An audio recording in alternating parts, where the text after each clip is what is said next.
Shalom, jemaat Tuhan dimanapun Anda berada.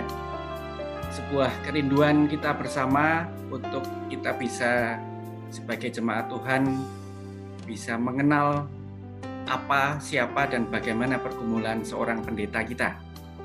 Ini membantu kita untuk lebih mengenal beliau dan bisa menjadi anggota keluarga kita. Oke, ini seorang pendeta.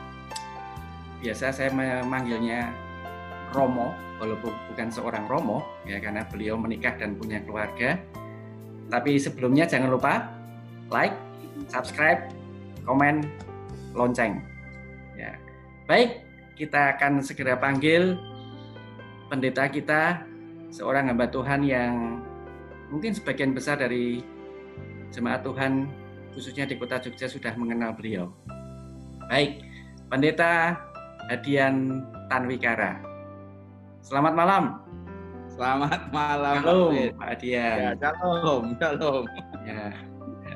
Luar biasa, Pak. Ini kesempatan yang Tuhan berikan untuk kita bisa ngobrol ini, sharing-sharing pergumulan. Ya, karena saya yang bertugas bertanya, saya berhak tanya apa saja nih, Pak, ya. Ya, boleh.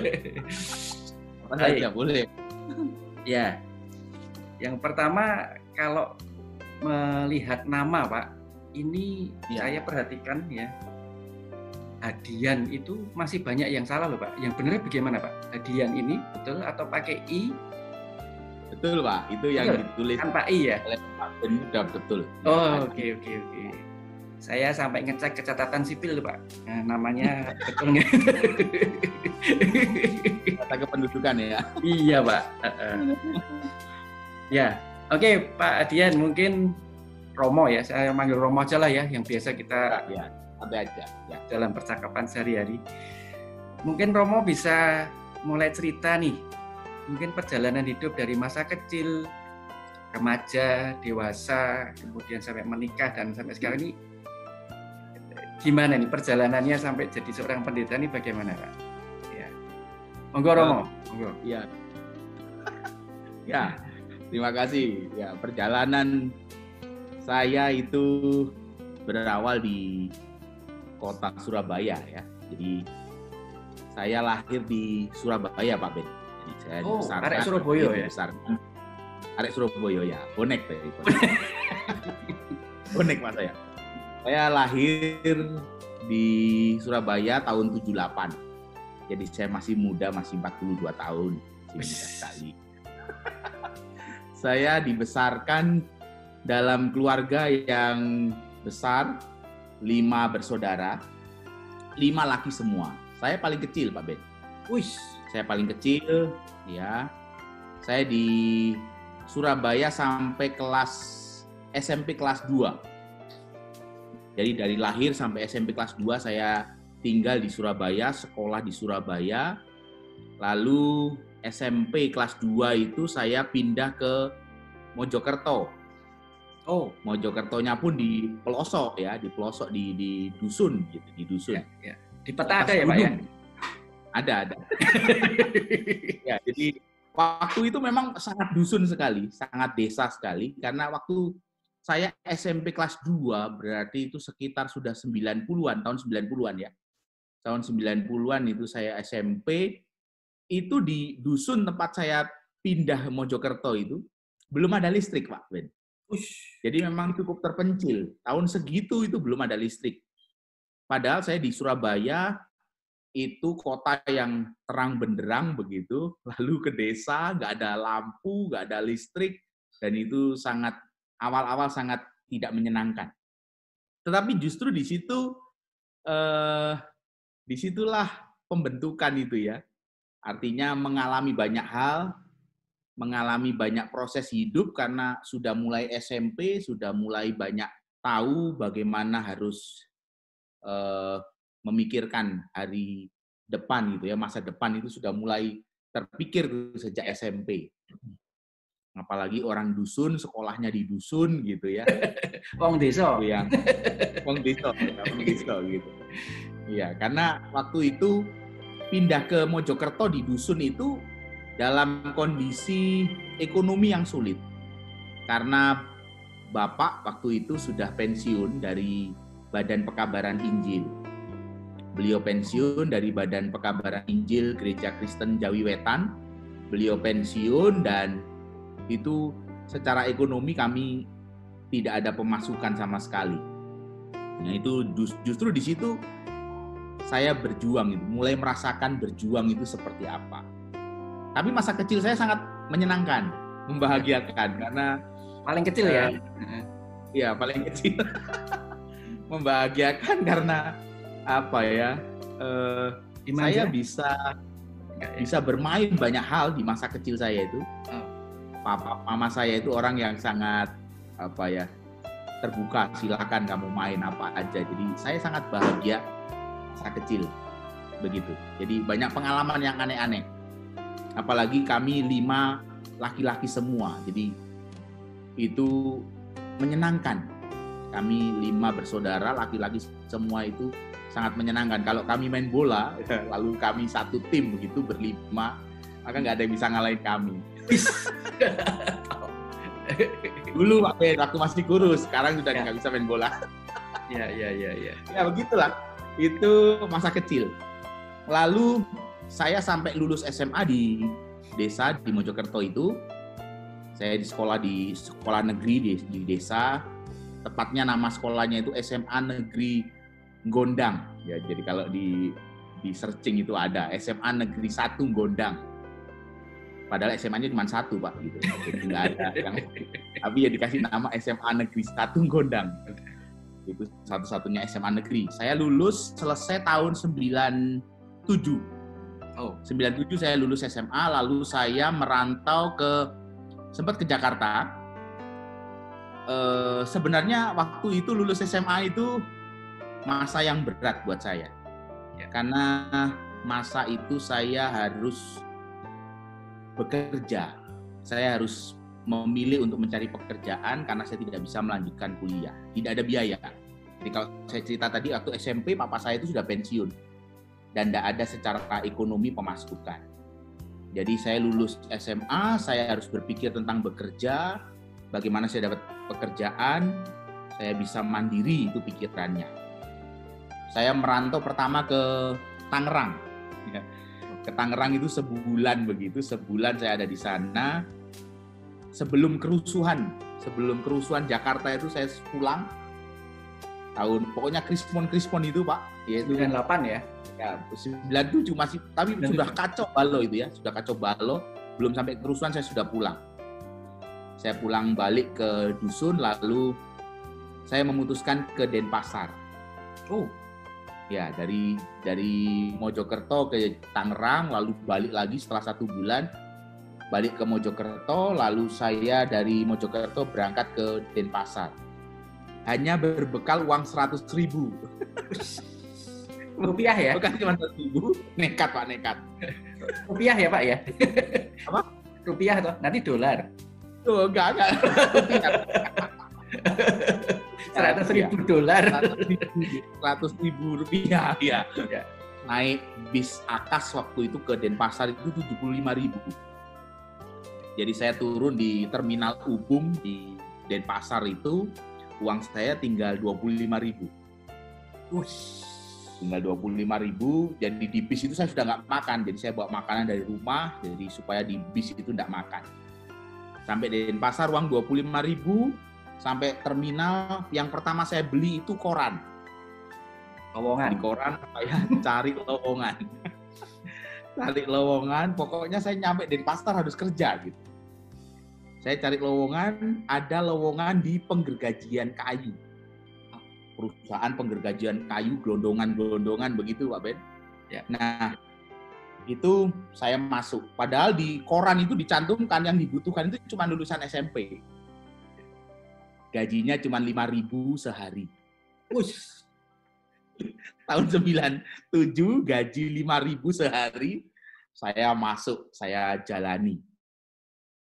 Ketemu dengan pemilik perusahaannya, saya butuh cuma SMP, saya bilang, enggak apa-apa, SMA, enggak apa-apa, saya bilang. Gajinya cuma 5.000, enggak apa-apa, saya bilang. Saya pokoknya harus kerja. Gajiannya itu mingguan.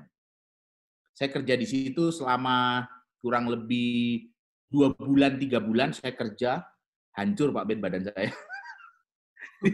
Di situ hancur badan saya. Itu sudah nggak karu-karuan. Itu Berat tangan berapa, saya dan berat ya berapa kilo tangan itu, Pak? saya itu. Kenapa? Berat berapa kilo itu, Pak, waktu itu? Itu berat badan saya masih 54. 54 kilo. Jadi saya masih kecil sekali, kelihatan kecil sekali. Ya. Apalagi kerja di penggergajian kayu itu jadi tambah jelek sekali wajahnya ya Pak.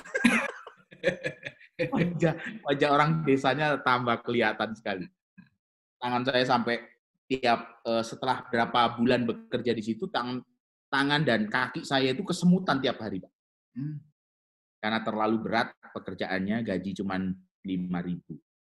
Nah, itu saya tempuh supaya pikiran saya cuma satu, supaya saya tidak memberatkan siapapun. Saya bisa makan, saya bisa mandiri, sekalipun saya mungkin belum bisa bantu siapa-siapa. Itu saja pikiran saya. Jadi saya nggak mau merepotkan siapapun, saya mau kerja.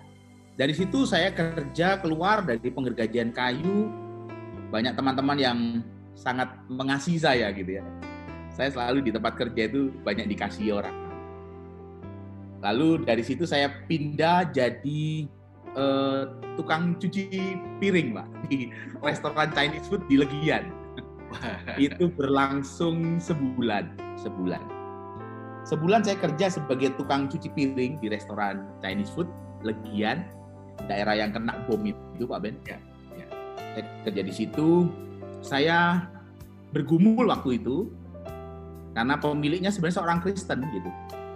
Tapi karena restoran minggu kan semakin ramai. Ya pergumulan saya itu saya nggak bisa ke gereja. Jadi itu yang membuat pergumulan saya, wah saya ini kerja cari uang tapi nggak pernah bisa ke gereja. Ya. Satu waktu saya diberikan waktu untuk ke gereja. Tapi waktunya mepet sekali gitu. Jadi saya masuk gereja itu saya belum sempat mandi. Jadi bayangkan kerjaan nyuci piring, ya kan Pak Ben, kan bau ya. Kerjaan kotor kan itu ya, kerjaan kotor dalam arti memang kotor berkaitan dengan sampah dan sebagainya. Saya masuk gereja tanpa mandi. Saya di situ nangis gitu. Saya nangis sama Tuhan, saya ini kok seperti ini gitu. Saya ini butuh diberkati Tuhan, tapi saya kok seperti ini datang ke rumah Tuhan. Sebulan setelah saya gajian, saya memutuskan untuk resign. Saya keluar, saya tidak lanjutkan pekerjaan ini. Lalu saya cari sebulan. Sebulan kerja di cuci piring itu. Ya. Jadi saya bertahan sampai terima gaji dulu, Pak. Ya. Saya kerja sebulan, lalu terima gaji, saya keluar. Di cucian piring itu, lalu saya mulai fokus ke pelayanan.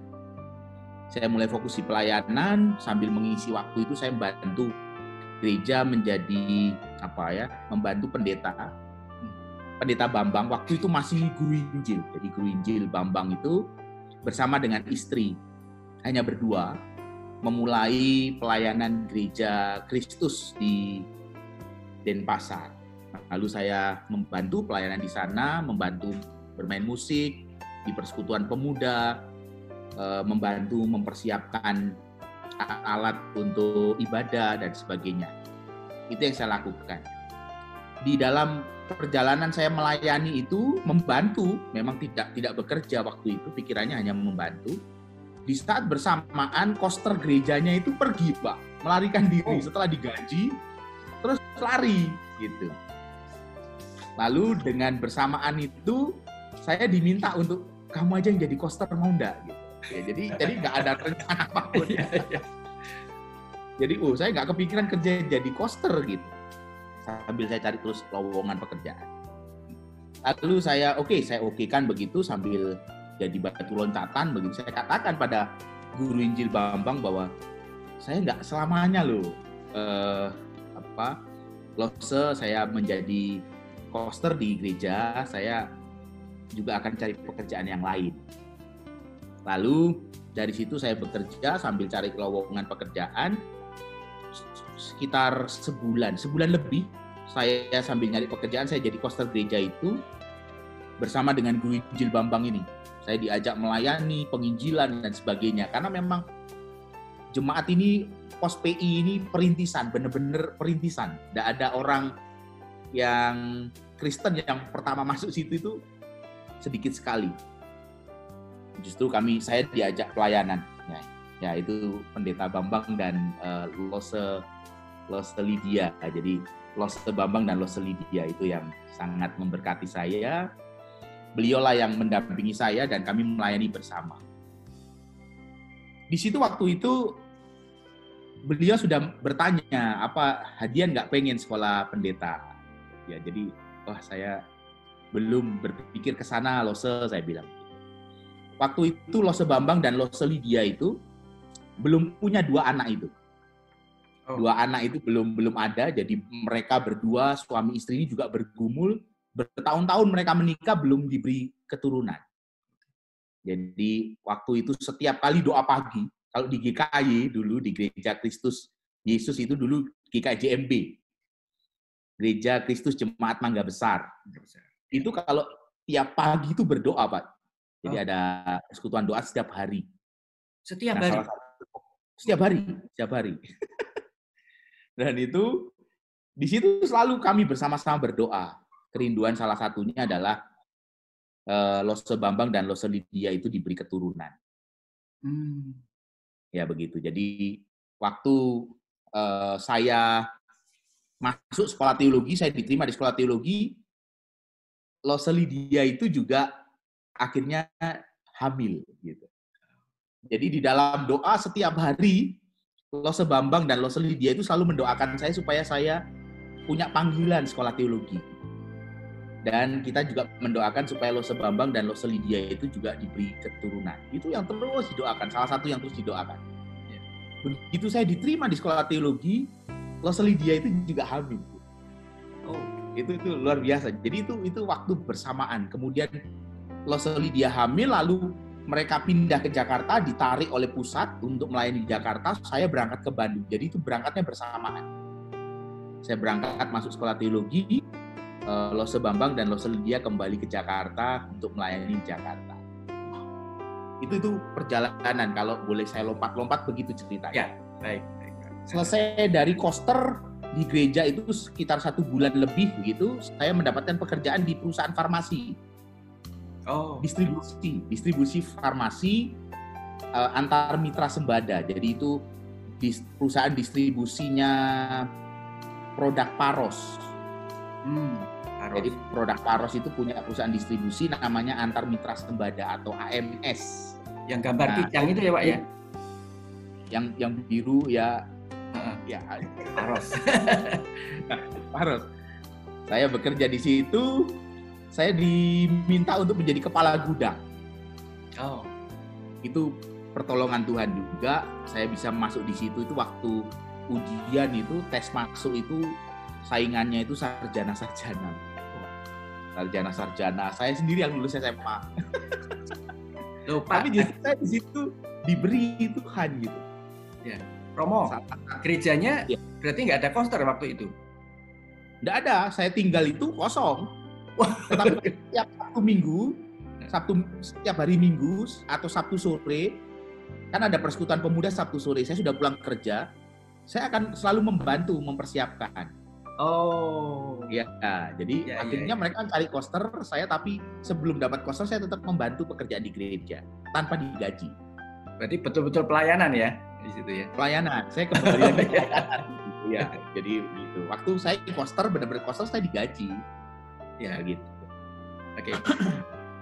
Begitu. Jadi saya bekerja sampai di Paros itu berapa bulan gitu ya, hampir setahun. Saya kemudian masuk sekolah teologi itu kan bulan Agustus 99 saya masuk sekolah teologi.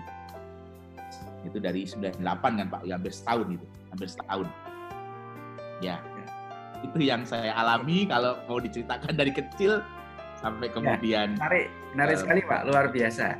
Nah, kemudian apa yang mendorong ini Pak Romo untuk mulai saya mau sekolah teologi lah, dan apa yang memotivasi Romo untuk saya mau jadi hamba Tuhan nih, selain tadi dorongan dari Pendeta Bambang mungkin tadi ya.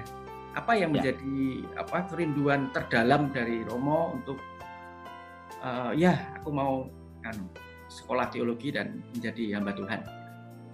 Apakah Ya. sejak jadi koster jadi tertarik begitu? Oh, ya. Monggo. Tidak. Prosesnya itu banyak. Prosesnya yang dikerjakan Tuhan itu sangat banyak. Salah satunya adalah ketika melayani di gereja, bahkan ketika bersama dengan Lose Bambang, itu salah satunya. Sebenarnya papa saya kan seorang guru Injil. Papa saya itu kan guru Injil, sudah pensiun dari Badan Pekabaran Injil Gereja Kristen Jawi Wetan. Kerinduan untuk melayani jadi pendeta itu sudah sejak ada kecil sebenarnya sudah ada, tapi saya nggak pernah mikir itu serius, cuman pengen aja gitu. Ya. Lalu waktu saya ke Denpasar, itu di Denpasar, sampai di Denpasar itu saya tinggal di sekretariat Perkantas. Jadi Persekutuan Kristen Antar Universitas, Persekutuan Mahasiswa Kristen Antar Universitas. Saya tinggal di sekretariatnya. Saya diberikan ruang kecil. Saya minta supaya saya boleh tinggal di situ dengan kakak. Waktu itu ada kakak yang juga kuliah di kedokteran di Udayana, dan dia juga aktivis di pelayanan mahasiswa itu. Lalu kami diberi tempat, tetapi kami punya tugas untuk membersihkan rumah sekretariat itu. Oh. Jadi sekaligus bersih-bersih rumah, tapi kami boleh tinggal di situ. Nah, persekutuan mahasiswa itulah yang juga banyak membentuk saya, menggumuli panggilan jadi hamba Tuhan. Kemudian juga keteladanan Lose Bambang dan Lose Lydia dalam pelayanan. Jadi disitulah kemudian saya menggumulkan panggilan pelayanan yang sejak kecil sebenarnya pernah jadi keinginan gitu. Lihat papa khotbah gitu, saya pengen kayaknya menarik ya melayani jadi pendeta gitu. Tapi kemudian diteguhkan dengan semua itu. Peneguhan melalui kehidupan bersama teman-teman mahasiswa Kristen dan juga pelayanan bersama Lose Bambang dan Lose Lydia itu di gereja GKJMB. Oke. Sempat mengalami frustasi, stres gitu nggak, Romo? Sehingga wah ini kok berat ya gitu. Ya. Perjalanan menjadi pendeta ini. Ya. Oke, ya sebenarnya stresnya sudah banyak ya. Stresnya banyak, pasti ada stresnya. Jadi ketegangan itu kan pasti akan terjadi. Ketegangan yang pertama saya alami itu lulus SMA, Pak Ben. Oh. Jadi ketegangan lulus SMA itu terjadi karena saya nggak bisa kuliah. Itu sebenarnya kemarahan. Saya punya kemarahan di situ. Saya stres, saya punya kemarahan, termasuk kemarahan pada orang tua saya. Saya marah, saya merasa bahwa kenapa saya nggak dikuliahkan. Padahal kalau mau dilihat memang nggak ada biaya, nggak ada uang memang sama sekali. Tetapi pikiran saya sebagai seorang anak waktu itu berpikir, pilih kasih. Gitu. Tapi itu proses. Karena waktu itu saya sebenarnya sudah diterima. Waktu lulus SMA itu saya diterima di IPB. Saya diterima di program PMDK. PMDK itu di SMA Negeri Gondang itu ada program PMDK. Salah satu siswa SMA yang dikirim untuk program PMDK ke IPB itu saya. Lalu saya diterima. Saya diterima karena saya nggak bisa masuk, nggak ada uangnya. Sudah diterima, saya dimarahin sama guru-guru. Iya, jadi kalau kamu nggak bisa, kenapa kamu waktu itu menyodorkan, memberikan nama untuk dipromosikan ke IPB? Karena kalau saya nggak ambil, tahun depan adik tingkat saya nggak dapat kesempatan PMDK ke IPB. Gitu. Iya, jadi saya ditekan begitu oleh guru, saya merasa stres. Saya pengen kuliah begitu, saya ini bisa sebenarnya, cuman karena nggak ada uang jadi nggak jadi. Itu stres pertama. Yang sebenarnya terus saya bawa. Kenapa? Memang saya pengen jadi insinyur pertanian zaman itu. Ya. Oke. Lalu di sana saya kemudian sudah saya lupakan itu, sudah tidak mikir untuk ngambil lanjutan ke IPB. Lalu saya masuk ke proses di Denpasar itu. Waktu masuk kuliah itu pun sebenarnya saya stres, sempat stres karena beasiswa itu berhenti. Di tengah perjalanan semester 3 masuk semester 3, dari semester 2 masuk ke semester 3 itu beasiswa itu berhenti. Saya sampai diancam, kalau bukan diancam sih sebenarnya, cuma diingatkan, kalau kamu nggak bisa bayar masuk semester 4 nanti, semester 3 nggak bisa kamu bayar, maka kamu harus keluar, harus berhenti gitu. Wah, padahal saya sudah ninggalin kerjaan kan? Ya, saya sudah ninggalin kerjaan. Saya tanya sama Tuhan, Tuhan ini bener nggak sih? Bener nggak nih Tuhan panggil saya gitu? Saya sudah tinggalin kerjaan saya. Tapi ternyata di tengah perjalanan kok Tuhan buat begini, begitu. Beasiswa berhenti, saya bayar dari mana? Itu yang menjadi pergumulan. Tapi justru di situ kemudian Tuhan tunjukkan lagi, ini loh jalannya. Jadi selalu ada ketegangan, dan di dalam ketegangan itu saya justru kemudian menemukan Tuhan dan mengalami Tuhan yang baru gitu. Itu yang menarik gitu. Begitu Pak Ben. Jadi itu perjalanan stres, bahkan kemudian jadi pendeta ya sama, pasti ada lah ketegangan. Tapi saya selalu bersyukur karena di dalam ketegangan itu justru saya mengalami Tuhan dalam kasih dan kuasa-Nya yang lebih dan lebih lagi. Oh, saya nggak pernah memahami yang seperti ini dan Tuhan nyatakan. Gitu. Begitu Pak. Luar biasa, Romo.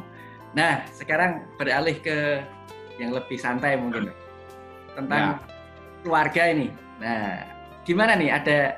Ada kisah cerita yang menarik pertemuan Romo dengan istri sekarang nih, waktu itu calon ya? Atau sempat ada barisan para mantan mungkin? Ya, baik. Enggak, saya pacaran serius itu dengan Mita, Pak Ben. Dengan istri saya Alemita Ginting, itu istri saya, itulah pacar saya pertama dan yang terakhir. Itu saya nggak pernah pacaran, nggak ada yang mau Pak Ben. Tepatnya nggak ada yang mau. Nggak ada yang mau. Waktu itu saya itu hitam, saya cuman badan saya masih kecil sekali, 56, 55 gitu. Hitam, jelek lah. Nggak ada yang mau, nggak ada cewek yang ngelirik saya itu, nggak ada Pak Ben, nggak ada cewek sama sekali. Waktu saya pacaran, waktu saya menyatakan seneng sama Mita itu, teman-teman di asrama itu ngejek, nggak mungkin kamu diterima gitu. Bu Mita sadar ya waktu itu ya? Kayaknya hilaf. Ya, itu juga anugerah itu buat saya. Jadi waktu dia jawab iya itu saya nggak kemikir gitu. Dia jawab iya itu saya nggak kepikir itu. Nggak ada di benak saya bahwa dia akan jawab iya. Jadi di semester berapa itu? Itu semester 5 Pak. Semester 5 masuk semester 6. Karena kami nggak boleh pacaran sebelum sampai semester 5. Oh, berarti sudah ngempet nih. Oh iya, begitu selesai semester 5, itu semester 6, masuk semester 6 dia jawab iya. Saya ngomong itu awal semester 5, jadi saya nunggu setengah tahun untuk dapat jawaban iya. Jadi nggak langsung dijawab. Doanya kenceng gitu ya? Iya. Betul. Kemudian pacaran sampai lulus kuliah ya? Pacaran, lulus kami jarak jauh. Saya di Jogja, Mita di Jakarta. Mita waktu itu sebenarnya juga diproses kependetaannya di gereja GSRI, Gereja Santapan Rohani Indonesia. Dia ada GSRI, ada gereja GSRI, dan dia melayani di sana. Saya melayani di GKI Gejayan. Itu pacaran kami selama 1,5 tahun. Kami jarak jauh itu 2 tahun kami jarak jauh. Mita di Jakarta, saya di Jogja. Gitu Pak Ben. Iya.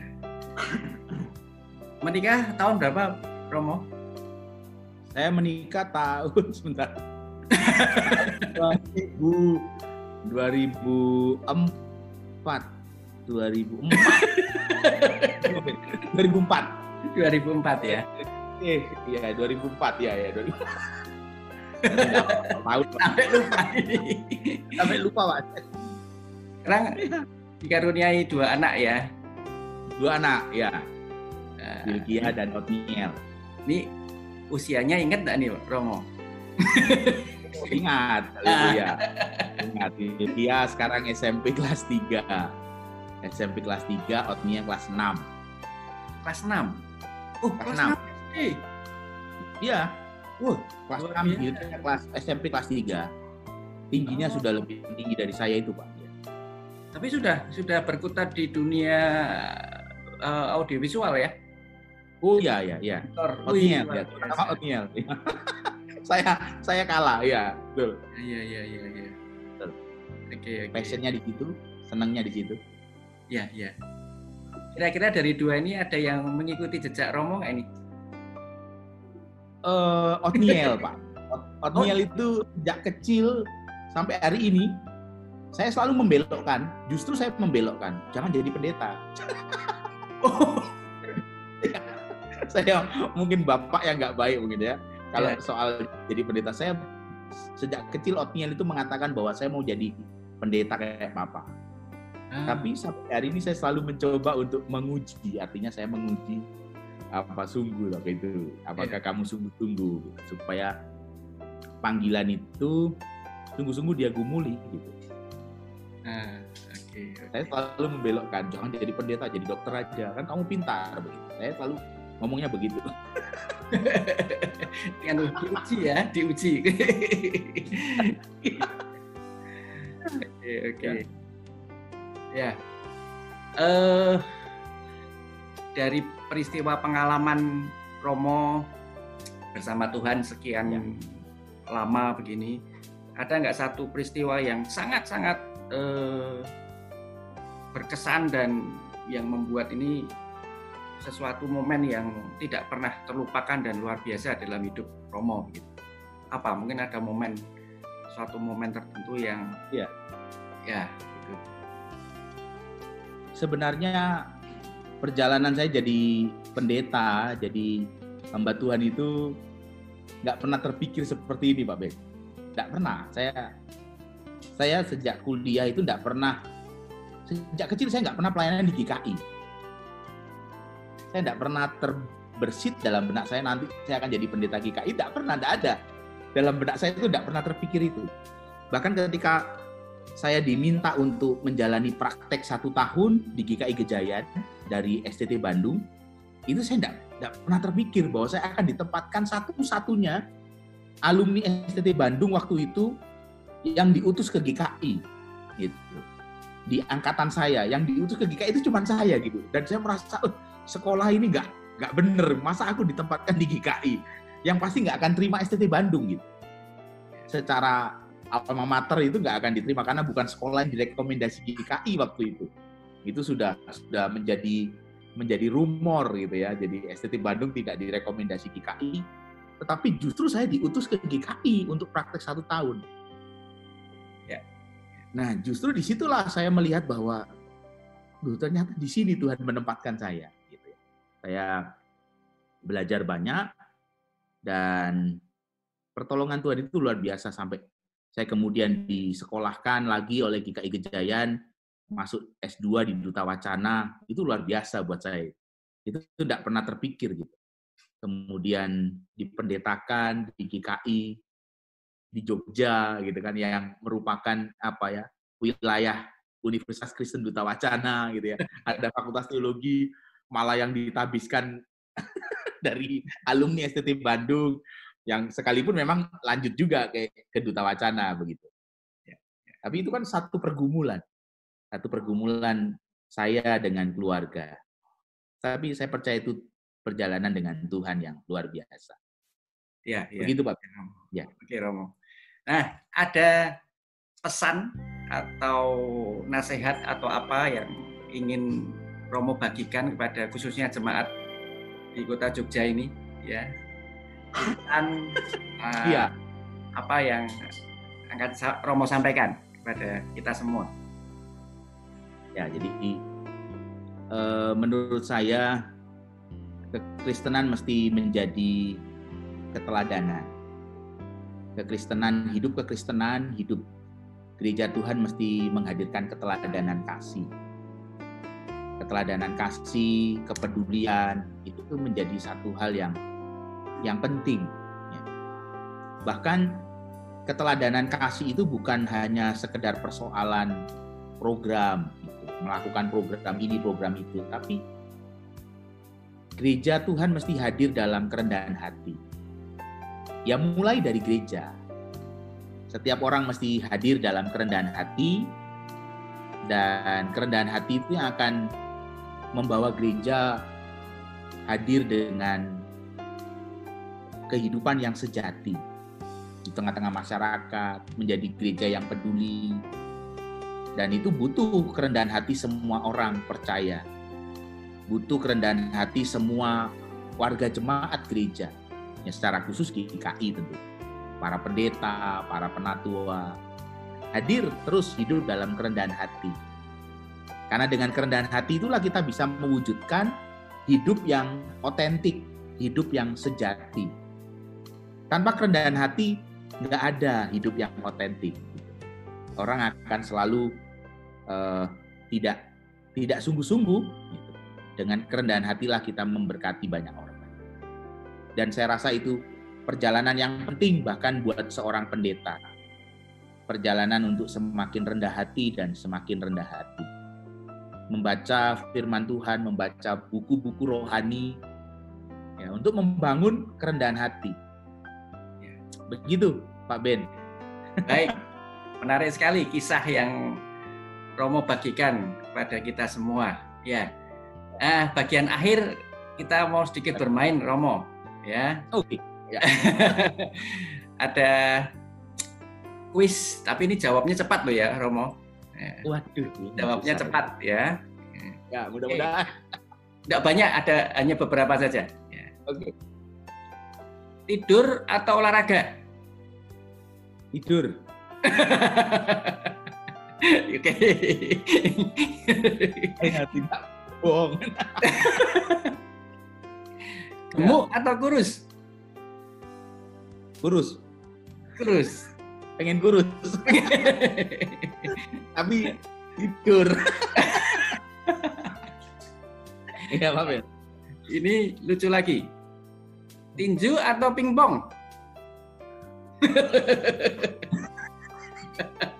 Tinju, Pak Ben. Ya, ya, ini saya dapat dari salah satu renungan ya, dari GKI Ngupasan kemarin ya. Wih, luar biasa nih, ada olahraga baru ini. Itu untuk mengekspresikan stres, Pak Ben. Ya, ya. Meledak gitu caranya. Ya, ya, ya. Ya.